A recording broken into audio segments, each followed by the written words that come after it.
Compensate Setu from Coimbatore. இப்போ என்னென்னு பார்த்தீங்கன்னா, ஜிஎஸ்டியில் நோட்டிஃபிகேஷன் ஒன்று வந்தது. 9/2024 சென்ட்ரல் டேக்ஸ் ரேட்டு டேட்டட் வந்து October 8, 2024.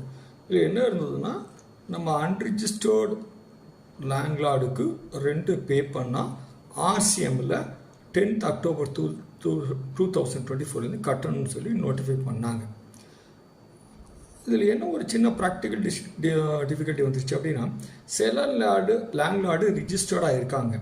அவங்க வந்து ஃபார்வர்ட் சார்ஜ் இன்வாய்ஸ் கொடுக்கறது இல்லை.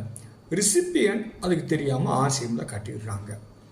சில நேரத்தில் வந்து இன்ஸ்பெக்ஷன் போதோ ஆடிட் போதோ ஏதோ ஒரு சூழ்நிலையில் வேறு இடத்துக்கு இன்ஸ்பெக்ஷன் போன போதோ இல்லை வேறு இடத்துக்கு ஆடிட் பண்ணும்போதோ ப்ராப்பர் ஆஃபீஸருக்கு தெரிய வருது, அவர் வந்து ஆர்சிஎம்மில் கட்டிகிட்டு இருக்கார் ரெண்ட்டு. ஆனால் அவருடைய landlord registered GST registered person, அவர் ஃபார்வர்ட் சார்ஜில் இன்வாய்ஸ் போடணும் அப்படின்னு சொல்லி இப்போ இதை பேஸ் பண்ணி நோட்டீஸ் கொடுக்க ஆரம்பிச்சிட்டாங்க.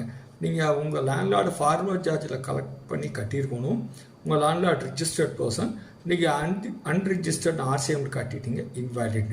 இது என்னையை பொறுத்தவரை தவறு.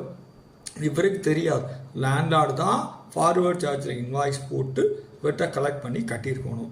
இதுதான் இதனுடைய சாராம்சம். பின்னாடி ஒரு வீடியோக்குள்ளே ஒன்றுனா பார்க்கலாம். தேங்க்யூ.